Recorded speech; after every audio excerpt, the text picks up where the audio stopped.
یا یو ځوان کولی شي چې د ښاپیرۍ سره واده وکړي؟ آیا پیران انسان ته ضرر رسولی شي که نه شي رسولی؟ پیران چیرې ژوند کوي؟ زه غواړم چې تاسو ته په پیرانو باندې معلومات درکړم. بسم الله الرحمن الرحیم. زه غواړم چې تاسو سره په ډېر یو ناشنا مخلوق باندې نن خبرې وکړم. الله تعالی په قرآن کریم کې فرمایي چې زه رب العالمین یم، یعنې رب پالونکی د ټولو عالمونو یم. دا چې په دنیا کې څومره مخلوقات دي او څومره عالمونه دي، دا یو جدا او ډېر اوږد بحث دی. خو لکه مثال یو عالم د انسانانو دی، یو د ملایکو دی او یو عالم د پیرانو دی. زه غواړم چې تاسو په پیرانو باندې معلومات درکړم. دا چې پیران څوک دي، د څه شي څخه جوړ شوي دي، پیران چیرې ژوند کوي، آیا پیران انسان ته ضرر رسولی شي که نه شي رسولی؟ او تر ټولو جالبه خبره یې ده چې آیا یو انسان یا یو ځوان کولی شي چې د ښاپیرۍ سره واده وکړي؟ دا او دې ته ورته ټولې کیسې به انشاءالله تعالی ټول معلومات به زه تاسو سره په دې کې شریکوم. د کوم وخت نه چې دا موجوده نړۍ جوړه شوې ده، یعنې دغه ځمکه جوړه شوې ده، د هغې نه تر نن دوره پورې په دنیا باندې دوه ډوله مخلوق باچاهي کړې ده. چې یو د انسانانو باچاهي ده چې دا خو زموږ او ستاسو د سترګو په وړاندې ده، او یو باچاهي هغه د پیرانو باچاهي ده چې هغه زموږ او ستاسو د سترګو څخه پناه ده. امام ابن قیم رحمه الله فرمایي وایي دا د پیرانو په وړاندې باندې د انسان سترګې بندې دي، بندې دروازې دي. که چیرې دغه بندې دروازې راخلاص شي، انسان به ډېر عجایبات وګوري، د دوی ژوند به وګوري، د دوی حرکات به وګوري، د دوی درشه به وګوري. د دې لپاره چې دا معلومات ډېر جالب دي او ډېر زړه راښکونکي او امکان دی ولري چې ډېر خلک دغه د پیرانو یا د جناتو د نوم سره اشنا وي، خو معلومات یې په اړه باندې لري. نو ځکه مې وغوښتل چې په دې اړوند باندې زه تاسو ته په زړه پورې او زړه راښکونکي معلومات انشاءالله تعالی درکړم. دا چې دا معلومات ډېر زیات اوږده دي، نو زه به انشاءالله تعالی په څو ویډیوګانو کې دا معلومات د تاسو سره شریکوم. ابن کثیر رحمه الله په البدایه کې لیکي وایي د انسان د پیدایښت څخه 2000 کاله وړاندې په دنیا باندې د پیرانو بادشاهي وه. او په دې برخه کې قرآن کریم هم دغه والجان خلقناه من قبل من نار سموم. الله تعالی په قرآن کریم کې فرمایي چې د انسان څخه مخکې موږ پیری پیدا کړو، هغه د سخت هغه سوځونکي اور څخه. او یو بل ځکه الله تعالی په قرآن کریم کې فرمایي چې من مارج من نار. الله تعالی په قرآن کریم کې فرمایي چې پیری موږ د هغې مارج اور څخه پیدا کړو. دا مارج اور کوم ورته وایي؟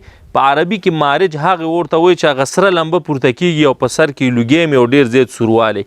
نو د دغې اور څخه چې دی الله تعالی پیری پیدا کړ. کله چې پیرانو په یو بل باندې خپلو منځونو کې په یو بل باندې ظلمونه شروع کړه، زنه یې شروع کړه، قتل یې شروع کړه، فحشه یې شروع کړله، نو اکثره علما لیکي چې پیری چې دی دا ډېر زیات شرپسنده دی. یعنې د پیرانو هغه ښه سړی د دې دنیا د بد لوفر څخه هم ډېر لوفر او شرپسند دی. دا ځکه وایي چې پیری د اور څخه جوړ دی او پیری هغه په بدن کې د اور ګرمایش اوس هم دی. د دغې ګرمایش د وجې نه پیری چې دی ډېر ګناه او شرپسندۍ طرف ته چې دی مایله شوی دی. کله چې دوی کې قتل و قتال دا بیخي اوج ته ورسېده، الله تعالی فیصله وکړه چې د پیرانو باچاهي ختمه کړي. نو الله تعالی یوه ډله فرشتې راولېږلې. په پیرانو کې یو ښه سړی هم موجود و چې هغه عزازیل و. عزازیل یا اوسنی شیطان یا ابلیس، دا د پیرانو هغه ښه سړی و. یعنې په هغې وخت کې چې دی عزازیل عبادت کول، نو دغه عزازیل هم د ملایکو د دې ټولي سره یو ځای شو او د پیرانو په وړاندې باندې ملایکو جنګ شروع کړ. پیران یې د دې دنیا څخه وشړل، غرونو ته یې وشړل، ځنګلونو ته یې وشړل، سیندونو ته یې وشړل. او لکه دغه موږ چې اوس کوم ځای ته راغلي یو دې ته هم د پیرانو دره وایي، دغسې شاړو دشتو ته یې راوشړل. دا چې عزازیل ما وخت ویل چې د دوی هغه ښه سړی عزازیل و، نو کله چې 2000 کاله وروسته د دوی د باچاهۍ د ختمولو نه 2000 کاله وروسته الله تعالی فیصله وکړه چې حضرت آدم علیه السلام د خاورې څخه آدم علیه السلام ته ابو البشر وایي، او د پیرانو کوم پلار چې دی د اور څخه جوړ شوی دی هغې ته ابو الجان وایي. یعنی جان د پیری پلار، ابو البشر د انسانانو پلار. ابو البشر آدم علیه السلام، ابو الجان د پیرانو پلار. نو هغې د مشر پیری هغه اول ځل چې د اور څخه جوړ شوی د هغې خپل نوم سمیه دی، خو مشهور په ابو الجان باندې. لکه د آدم علیه السلام نوم آدم علیه السلام دی، خو ابو البشر هم ورته وایي.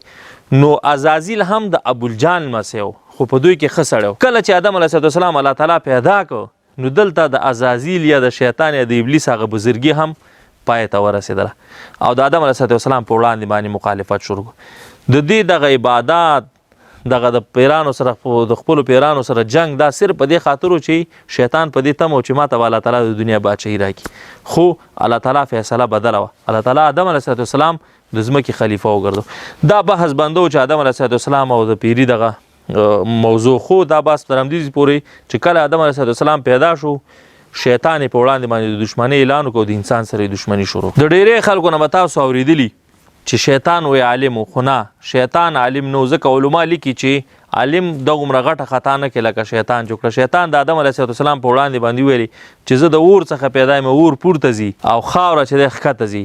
خدا په دې باندې نه پوهېده چې اور ته هر څه ور واچوې سوځیه او خاورې ته چې هر څه ور واچوې راشن کویه. دلته دا خبره معلومه شوه چې شیطان عالم نه بلکې عابدو. ما وختي تاسو ویلې چې د پیرانو هغه ښه سړی هم د دې دنیا د ډېرو لوفرانو څخه لوفر نو د پیرانو ښه سړی چې و هغه شیطانو. معنا دا چې شیطان هم د پیرانو اولاده ده او د پیرانو نسل دی. اوس په راشو په دې باندې وغوږیږو چې پیران څومره عمرونه لري. د پیرانو ماشومتوب چې د 200 نه تر 300 کاله پورې دوی ماشومانی د 1500 او 600 کلونو په منځ کې چې دوی د ځوانۍ مرحلې ته رسیږي او د 900 کلونو په عمر کې چې د دوی هغه پوخ عمر زندگی شروع کیږي یعنی دوی پاخه عمر ته رسیږي او د 1400 کلونو په عمر کې چې دوی تیر عمر نو دې څخه معلومیږي چې پیران یو نیم زر یا 2000 کاله عمر ورته الله تعالی ورکړل. لکه د انسانانو عمرونه چې دي 80 کاله 80 کاله 80 کاله پورې چې دی زیاتره عمرونه د دوی عمرونه د 1500 واله تر 2000 کلونو پورې د دوی عمرونه. دا چې پیران څومره قومونه لري نو یا څومره ډلې لري لکه څنګه چې انسانان ډلې او قومونه لري لکه منګه چې یو هندوستاني بل پاکستاني بل امریکاني بل چې دی افغاني ایراني داسې مختلف قومونه چې دی په پیرانو کې هم شته دی. خو زه به تاسو ته په یو څو باندې مختصره خبره وکړم. یو ډول پیران دي چې هغه په غرونو او په ځنګلونو کې په دغه سیزونو کې ژوند کې چې هغه ډیر قوي پیران هغه ته عفریت وای. او یو بل ډول پیران دي چې هغه زمونږ استادو په آبادیانو کې ژوند کې یا په زړو کورونو کې ژوند کې په بعضي کورونو کې هم دا موجود دي هغه ته عامر وای. او یو هغه ډول پیران چې کله ځان نه پیشو جوړ کړي کله ځان نه مار جوړ کړي کله ځان نه لړم جوړ کړي په ماشومان باندې کینی هغه ته ارواح وای. او رسول الله صلی الله علیه وسلم حدیث مبارک دی چې هغه هم و چې پیران په 3 ډول دي. یو ډول پیران وي په هوا باندې ګرځي او یو ډول پیران چې دی هغه د ځان نه مار لړم پیشو دا شینه جوړو. یو ډول پیران چې دی هغه به دغه انسانانو کې نوځي یا ماشومان رسول الله صلی الله علیه وسلم هم 3 ډول پیران خو دي. دا چې پیران یو ډیره لوی نړۍ د ډیرو ګد بحث دی. زه نن غواړم چې دا بحث په همدې باندې ودرم پر راتلونکي کې به ان شاء الله تعالی موږ په دې باندې خبره کوو چې آیا یو ځوان کولی شي چې د خاپیرۍ سره واده وکړي. دا او دې ته ورته ډېر جالب معلومات به ان شاء الله تعالی پر روانه دوهمه ویډیو کې خو که دا ویډیو مو خوښه شوي مخکې د نورو خلکو سره شریک کړئ تر څو د دې په زړه پورې او زړه راښکونکي معلوماتو څخه برخمن شي. السلام علیکم ورحمت الله.